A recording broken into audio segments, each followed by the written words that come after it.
Grandpa Joe had been my hero for as long as I could remember. While other kids had sports stars and movie characters on their bedroom walls, I had a framed photo of Grandpa in his army uniform, young and proud, standing beside a tank somewhere in Europe during World War II. He never talked much about the war, but I knew he'd been through hell. Sometimes I'd catch him staring out the window with that distant look in his eyes, and I understood that part of him never really came home from those battlefields. What I did know was that Grandpa had been decorated for his service.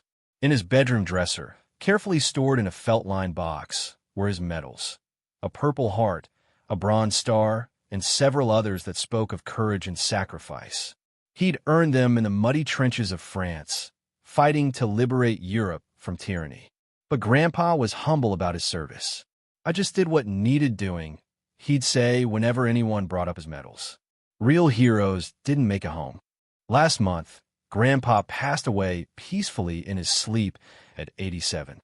The funeral was packed with people whose lives he'd touched, neighbors he'd helped, kids from a neighborhood who'd grown up listening to his stories, fellow veterans who respected his service. My Uncle Rick was there too, though he'd barely visited Grandpa in the last 5 years. Rick was Dad's younger brother, a man who'd spent most of his adult life looking for get-rich-quick schemes and complaining about how unfair life was to him. While the rest of us grieved, I noticed Rick's eyes constantly scanning Grandpa's house, mentally cataloging what might be valuable. It made me sick, but I tried to focus on honoring Grandpa's memory instead of my uncle's greed. The day after the funeral, family members gathered at Grandpa's house to sort through his belongings. Most of us wanted simple keepsakes, photos, books, small items that would help us remember him. But Rick had other priorities. I was in Grandpa's bedroom, carefully packing his photo albums, when I heard Rick in the hallway, talking loudly to my cousin Steve. "Look at these," Rick was saying, his voice filled with excitement. "These medals are worth serious money. Military collectors pay top dollar for World War II decorations, especially ones with documentation." I rushed to the hallway and saw Rick holding Grandpa's medal box, examining each decoration like he was appraising jewelry. "Uncle Rick," I said, trying to keep my voice steady, "those belong to the family. They should stay with Grandpa's things." Rick laughed dismissively. "Kid, your Grandpa's dead. These medals aren't doing anyone any good sitting in a drawer. At least I know their real value." "Their real value isn't money," I said, my anger rising. "Those medals represent Grandpa's service, his sacrifice. They're not for sale." "Everything's for sale," Rick said, snapping the box shut. "And as the oldest son, I have first claim on Dad's valuables." My father, Rick's older brother, tried to intervene. "Rick, maybe we should discuss this as a family. Those medals mean a lot to all of us." "Discuss what?" Rick shot back. "I already know what I'm doing with them. There's a military memorabilia show next weekend where I can get them properly appraised." I felt sick. "You're going to sell Grandpa's Purple Heart?" "I'm going to get what they're worth," Rick said coldly. "Unlike the rest of you, I understand that sentiment doesn't pay bills." Rick walked out of the house that day with Grandpa's medals, ignoring the protests of the entire family. My dad was furious, but didn't want to cause a bigger scene. My mom cried, knowing how much those medals had meant to Grandpa. I called Rick that evening, pleading with him to reconsider. "Uncle Rick, please. Those medals are all we have left of Grandpa's service. He earned them in combat. They belong with the family." Rick's response was cruel and final. "Your Grandpa's war stories don't pay my mortgage, kid. These medals are going to the highest bidder, and there's nothing any of you can do about it." Over the next 2 weeks, Rick bragged to anyone who would listen about his valuable inheritance. He told neighbors, posted on social media, and even called local collectors to gauge interest. "These are authentic World War II decorations," he'd say proudly. "Purple Heart, Bronze Star, the works. I'm thinking they're worth at least $5,000, maybe more." It made me sick every time I heard him talking about Grandpa's sacrifice like it was a commodity. But there seemed to be nothing we could do. Rick had taken the medals, and legally, it was his word against ours about Grandpa's intentions. Then, on a Tuesday morning exactly 2 weeks after the funeral, something happened that changed everything. I was at work when my phone rang. It was my neighbor, Mrs. Patterson, who lived next door to Rick. "Danny," she said, sounding excited. "You need to get over to your uncle's house right now. There are 3 men in military uniforms at his front door, and they don't look happy." I left work immediately and drove to Rick's house. Sure enough, there was a military vehicle parked in his driveway, and I could see 3 men in dress uniforms standing on his front porch. I parked across the street and watched as Rick answered the door. Even from a distance, I could see his confident posture change the moment he saw the uniforms. One of the men showed Rick some kind of identification, and I watched my uncle's face go from confusion to concern to outright fear in the span of 30 seconds. The conversation lasted about 10 minutes, with Rick doing most of the talking and gesturing frantically.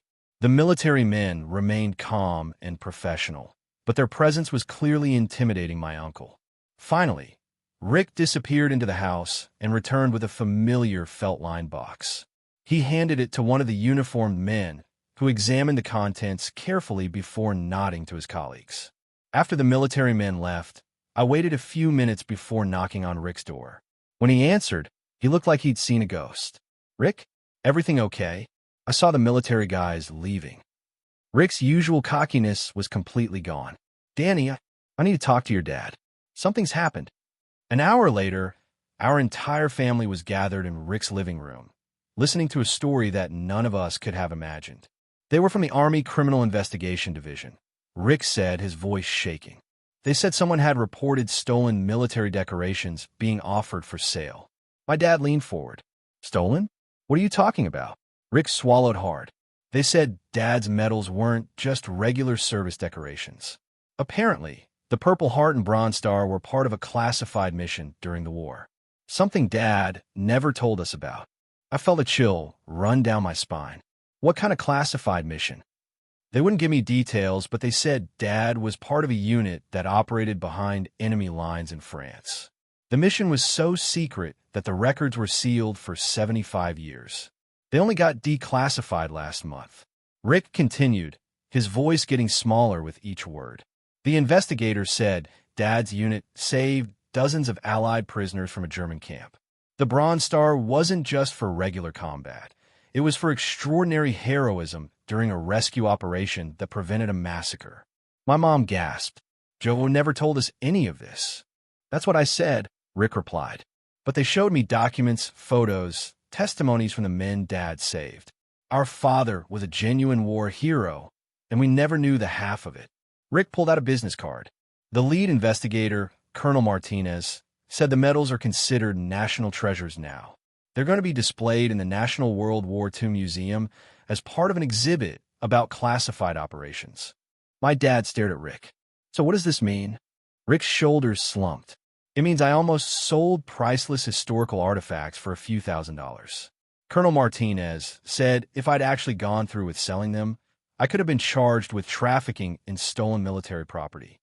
The room was silent as we absorbed this information. Grandpa Joe, the humble man who never talked about his war service, had been involved in one of the most heroic operations of World War II. "There's more," Rick said quietly. The colonel said the families of heroes like Dad are entitled to certain benefits. There's a special pension program for families of soldiers involved in classified operations. He handed my dad an official-looking document.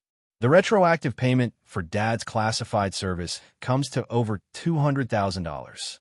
It's meant to honor families who couldn't be properly recognized during the soldier's lifetime due to security concerns. I stared at Rick in amazement. $200,000? Rick nodded miserably. Money I never would have known about if I'd sold those medals like I planned.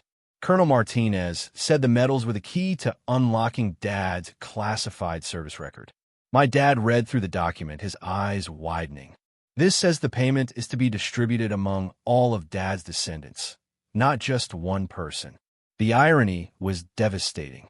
Rick's greed had nearly cost our family not just Grandpa's medals, but also a substantial financial legacy that none of us knew existed. "The colonel wants to meet with the whole family next week," Rick continued. He said there's going to be a ceremony at the museum where Dad's medals will be permanently displayed. The Secretary of the Army wants to personally honor Dad's service. Over the next few days, we learned more about Grandpa's war service than we had in his entire lifetime. Colonel Martinez shared declassified documents that revealed the full scope of his heroism. Grandpa's unit had been tasked with infiltrating a German prisoner of war camp where dozens of Allied soldiers were scheduled for execution. The mission was incredibly dangerous, with little chance of success, but Grandpa and his team had volunteered anyway. They'd spent 3 days behind enemy lines, gathering intelligence and planning the rescue. On the night of the operation, Grandpa had personally led the charge that freed 37 Allied prisoners, including several high-ranking officers whose capture had been a significant intelligence loss. During the rescue, Grandpa had been wounded by shrapnel but had refused medical attention until all the prisoners were safely evacuated. His actions had saved dozens of lives and prevented valuable intelligence from falling into enemy hands. The mission had been so sensitive that all records were immediately classified, and the participants were sworn to secrecy. Grandpa had carried that secret for over 70 years, never seeking recognition or praise for what might have been the most important thing he'd ever done. The ceremony at the National World War II Museum was incredible. Colonel Martinez presented our family with a formal commendation from the Secretary of the Army, and Grandpa's medals were placed in a place of honor among the museum's most prestigious exhibits. But the real moment came when Colonel Martinez read a letter that had been found in the classified files, a letter Grandpa had written to his commanding officer after the mission. "I didn't do this for medals or recognition," Grandpa had written. "I did it because those men deserve to go home to their families, just like I wanted to go home to mine. That's what we're fighting for, the chance for good people to live good lives." Rick was a changed man after that day. The shame of nearly selling his father's legacy had affected him deeply, and he used his portion of the military benefits to establish a scholarship fund for children of veterans. "I spent my whole life thinking Dad was just an ordinary guy," Rick told me after the ceremony. "I was so focused on what I thought his medals were worth that I never bothered to learn what they really represented." 6 months later, I received a package in the mail. Inside was a replica of Grandpa's Purple Heart, along with a note from the museum curator. "Your grandfather's story has inspired thousands of visitors," the letter read. "His example of quiet heroism and selfless service represents the best of what we call the greatest generation. We thought you should have this replica as a reminder of his legacy." I keep that replica on my desk at work, and whenever I look at it, I think about Grandpa's humility and Rick's transformation. Grandpa never sought recognition for his heroism, but in the end, his sacrifice was honored in a way that money never could have achieved. Rick learned that some things are truly priceless, not because of their monetary value, but because of the courage, sacrifice, and love they represent. And Grandpa's final lesson was the most powerful of all. True heroism doesn't seek recognition, but always finds a way to inspire others, even decades after the hero is gone. The medals now sit in the museum, where thousands of people learn about one quiet man's extraordinary courage. But the real treasure, the knowledge of who Grandpa really was, belongs to our family forever. Rick never tried to sell another family heirloom. Some things, he learned, are worth far more than money.